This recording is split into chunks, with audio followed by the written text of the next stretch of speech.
Hey guys, it's Alexander Dahl with Manifest Brutality once again. So we're going to go ahead and continue with the interview series. So we've got quite a few more still lined up. I'm still doing interviews for this current wave, and we'll just take them as they come. All right, here we go. All right, so I'm currently on the phone with John. He's somebody that reached out about the interview series.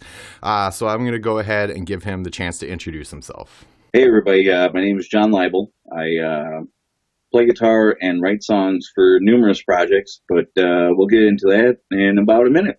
Just happy to be on here. Perfect.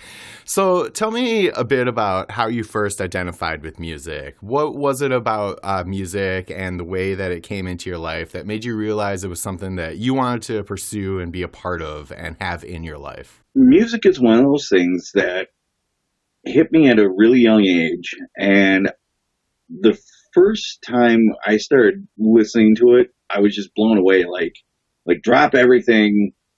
I don't care what's going on around me. I need to finish listening to what's going on. Whether it's through my parents' record player or on the radio. I just needed to analyze it and be a part of it, and it got the blood pumping, and it was just. It hit me on both the intellectually and emotional level. And, it's almost like a drug, like once you get into music, you can't quit it, So when you first kind of identified that inkling, like how did you kind of first like take a foot into music? Did you start learning an instrument? Did you kind of latch on to a couple friends that knew how to play and start working with them? Like what was your formative process? So, ironically, my mom's side of the family came from a long line of musicians, and we're talking like a lot of traditional instruments, whether it's the accordion, violin, et cetera, right? Mm-hmm. But then I actually had a couple of older cousins on that side of the family that were guitar players, and both of them have a good 10 to 15 years on me. So at family gatherings and stuff, instead of, BSing with the family about how's school going and stuff, it would be, well, I want to go up to Dale's room, or I want to go up to Randy's room and look at their guitars and stuff, that kind of thing. Mm-hmm.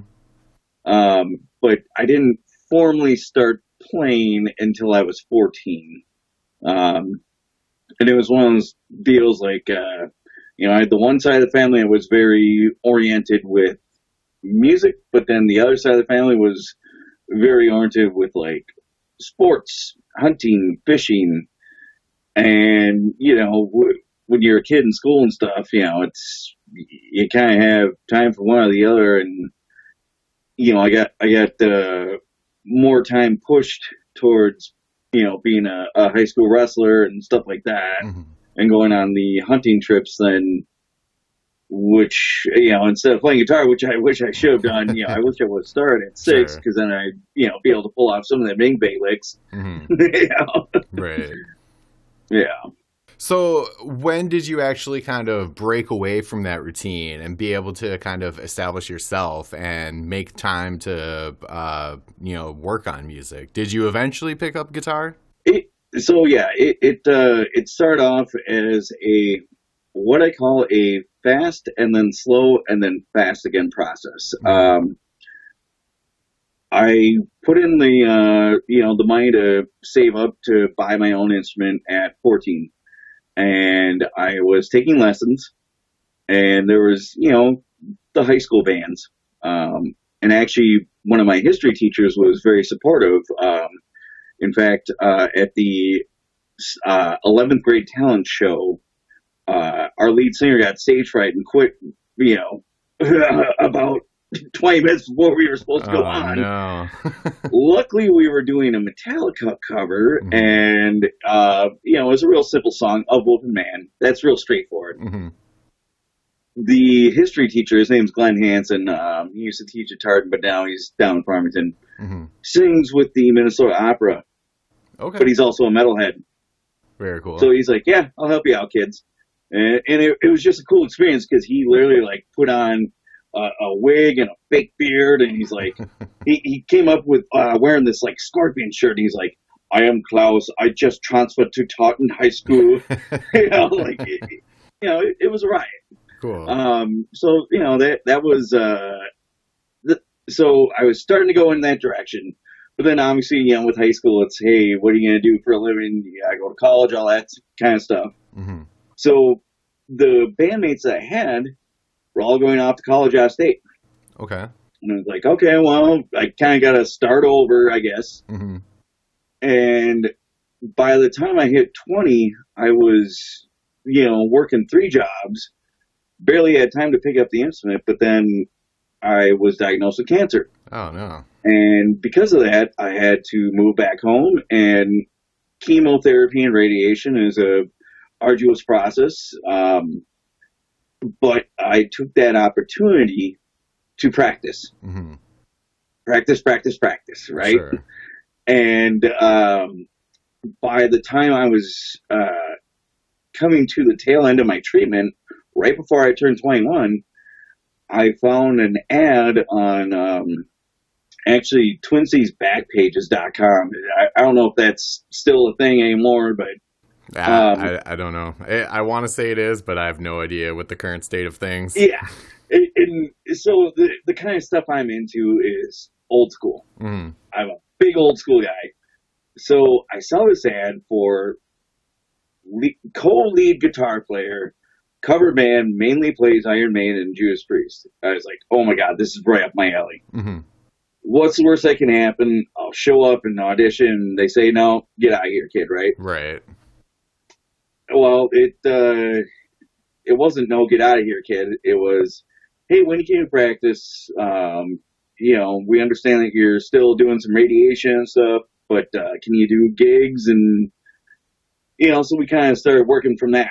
And by the time I turned 21, I was playing Station 4 on Nice. St. Patrick's Day. Very cool. And it was packed. It was like, okay, so this is like my first real gig. Sure, sure. Like this is where it starts to get really fun. Mm-hmm.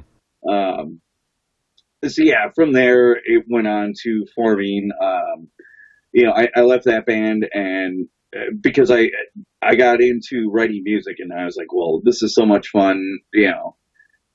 Can I write songs that are in the style of Maiden and Judas Priest with more freedom? Mm-hmm. And that got me into the whole traditional power metal, slash with a little bit of thrash kind of thing. Sure. And that's when I formed Dawn of Valor. Mm-hmm. So the first gig with that was 2008. And by the time 2009 rolled around, we were playing at the Minnesota Music Cafe in St. Paul. Awesome. On a regular basis. And Sure. that led to me booking shows. Awesome. Yeah, and then through that hard work and stuff, that led to more opportunities because I like to talk to people, Mm-hmm. I like to network, and after the I Am Thor documentary came out on Netflix, Mm-hmm. I realized, well, okay, here's this Canadian guy that is a metal legend, and I love listening to his music because he's like Manowar, but Canada's Manowar, you know? Yep. And I realized that he just flies in and finds, local guys to do. Like, he'll fly in a couple of days early and hook up with local guys, Mm-hmm. and that will be his backing band. Yep. So, the golden opportunity came for me when Zombie Pub Crawl 2016 rolled around. Okay. I was friends with the guys from Impaler. Mm-hmm. Bill Lindsay booked him, and I impressed him enough that he wanted to bring me to Chicago. Next thing you know, I'm touring Finland, Sweden, all over the world. Awesome. That's very cool. So backing up a little bit, no, that's fine. When you kind of started writing your stuff and you're doing the shows with the cover band, did you kind of have a break there where you're just like, well, I'm not going to do covers anymore. I'm going to solely focus on, my original work. And were you able to convince some of them to come with you, or did you kind of have to reform a band altogether? Not really. So we we did some gigs, and we had this because our drummer, his real name's Ryan Smith, but he goes by Zeus. He Mm-hmm. plays with Expire. He was with Mortificator for a while.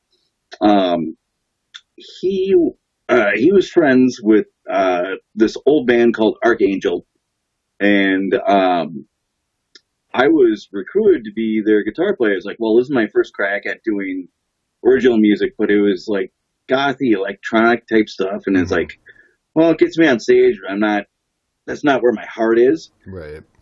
So I left that, but that motivated me to be like, well, this is my first part of networking.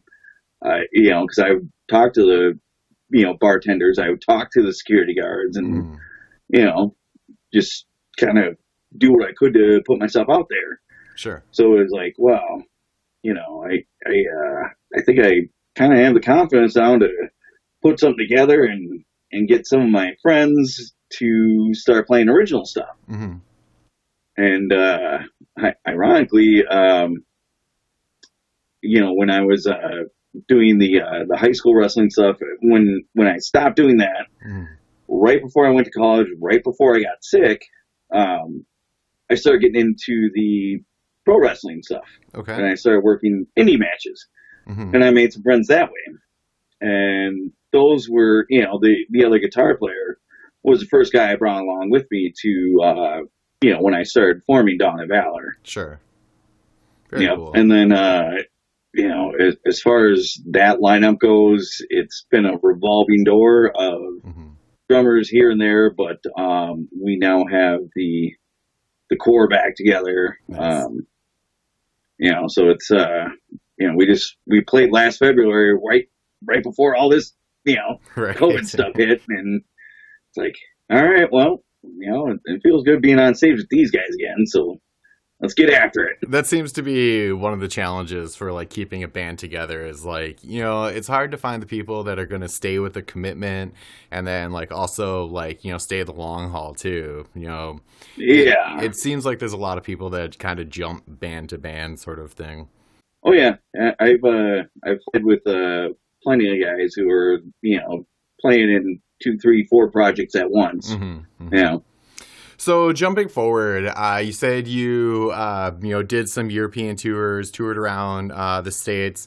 Once you got back to Minnesota and you were kind of re-looking at getting your original act going, you mentioned that eventually you got all the original people back, but did you already have like your original band to fall back on once you came back to Minnesota, or was that kind of an ongoing thing? So it's the core of Dawn of Valor is myself, Ted Jedlicki, who's the bass player, and he actually lives in Colorado now. Okay. But he's the same guy that I go on the road with all the Thor stuff. Okay. Yeah. And then Jay Nader Mm-hmm. from Cold Colors, that guy's been in like 20 other different bands, Rising Fall, Mm-hmm. Adora Vivos, he's one of those guys who's always doing stuff. Sure, definitely. Anyways, the three of us were like the three main core songwriters together. Mm-hmm. And it was getting the three of us back together and going, hey, because we originally wanted to, we were planning on that February show being our retirement show. Okay. We were like, wow, let's just call it a day and, just have one more hoorah. But, it just clicked. And it's like, wow, we got to keep doing this. Yeah. So we're actually working on an album now. And Awesome. Very cool. yeah. So you would kind of say that, you kind of fell back into the paces, but you were going to call it quits. But then, the music bug struck again. Yep. Had to keep going. Awesome. Yep. So, since you've, traveled a bunch, what are a couple, like, really kind of key memories and moments that happened to you while you're touring around that, like, really kind of stick out to you? Well, for me, literally going from a guy who only played in Minnesota and a few shows in Wisconsin and one festival in Ohio Mm-hmm. to playing in Finland. Mm-hmm. like that's something I'll never forget. Sure. And I actually proposed to my wife that day.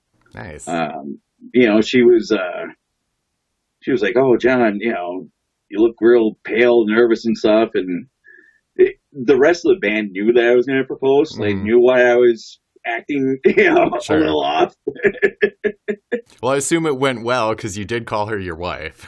Yes, yeah, yep. We are happily married, and we have a daughter. Yep, Nice. her Very name's cool. Beverly. She's 1 year old now. So yeah. That's a cool Um, memory. That's a cool road yeah. memory. Yeah. So it was. I proposed. She said, "Yeah." It the it actually made it into the Return of the Thunderhawk documentary for Thor. Mm-hmm.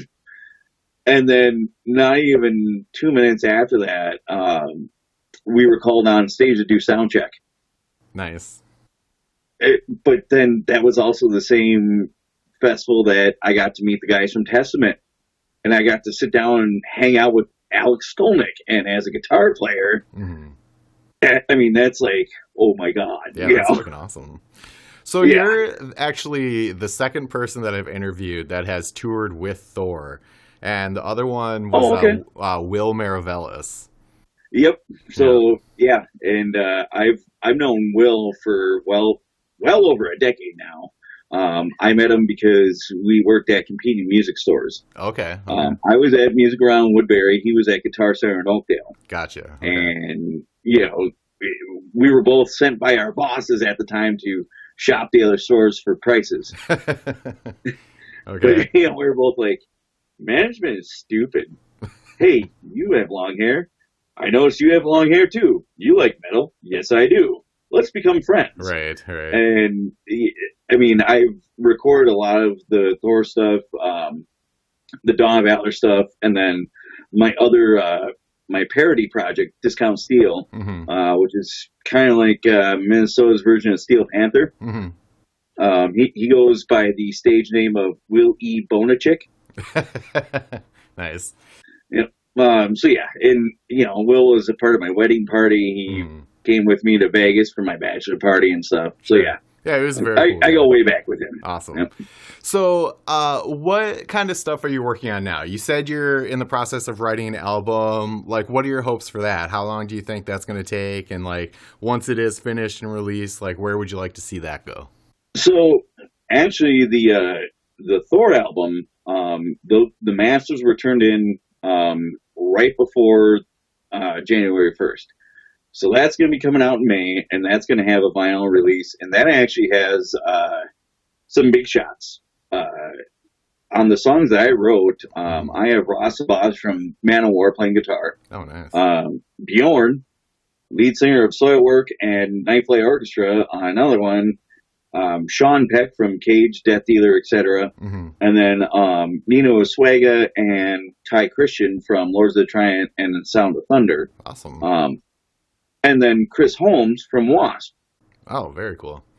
Yeah. So it was like, okay, as I'm finishing up 2020, put that one together, got that off, and then now it's okay. I took a break to do a non-metal original song for my wife. I wrote it a while back, but it finally got recorded and released, and that's called Lady Lynn because her middle name is Lynn. Okay. So from a lyric standpoint, it was easier to go that way if you're doing the lovey-dovey stuff, Right. And that one has a really like Steely Dan vibe to it. Sure. So kind of stepping outside my comfort zone, but it turned out great. And then now it's all right. Let's get on the Dawn of Valor stuff. We're looking at probably a August release for that, and then Discount Steel is going to be finished up within I want to say the next month and a half, because it's again, some of the guys don't live in Minnesota, so sure, it's kind of a little harder to coordinate. Oh, right. So yeah, there's a lot of things kind of all happening throughout the year, and then hopefully stuff can get back to normal and I can get on stage again. Yeah, hopefully I have, Yeah, the last show yeah, I I'm not played was holding on my breath. Halloween, and we had to drive to Milwaukee. We had to build a stage for it, and this whole time it's just like really nerve-wracking because we knew we shouldn't be there, but we were there anyway. Oh, gotcha. So where can people listen to some of your stuff? Where can they check out your work? Okay, so depending on the project, I guess I'll start with Thor. So that's we're signed with Cleopatra Records. Mm-hmm. So that is YouTube, Spotify, Apple Music, all the online stuff. Okay. Dawn of Valor has Spotify, and then Discount Steel says it's not released yet, but we will be going with the online streaming format. Sure.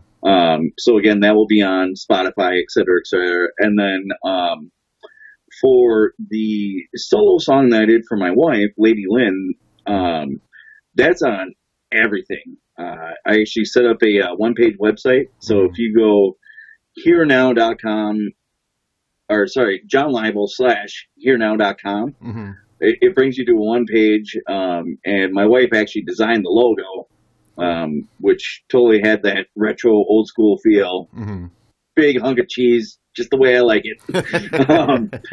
But that's Spotify, Bandcamp, TikTok, like all of it, because I went with CD Baby for the publisher. Okay. So, you basically pay them a flat rate and they put it everywhere for you. Yeah. Awesome. So I like to give the person I'm interviewing essentially like the last word. So a message that kind of resonates with you, that you want to put out there and you feel that you're connected to. Music is something that can change your life. To quote Zach Wilde, you better make sure you love music because it don't always love you back. And that's from a touring perspective. But don't let that ever discourage you from picking up an instrument. And the fact that you can sit down and write a piece of music or something like that, it gives you a healthy escape from whatever's bugging you in your life. Music is the ultimate escapism. Some people turn to drinking, some people turn to drugs, all that stuff, but all you really need is music. And it's never too late to start.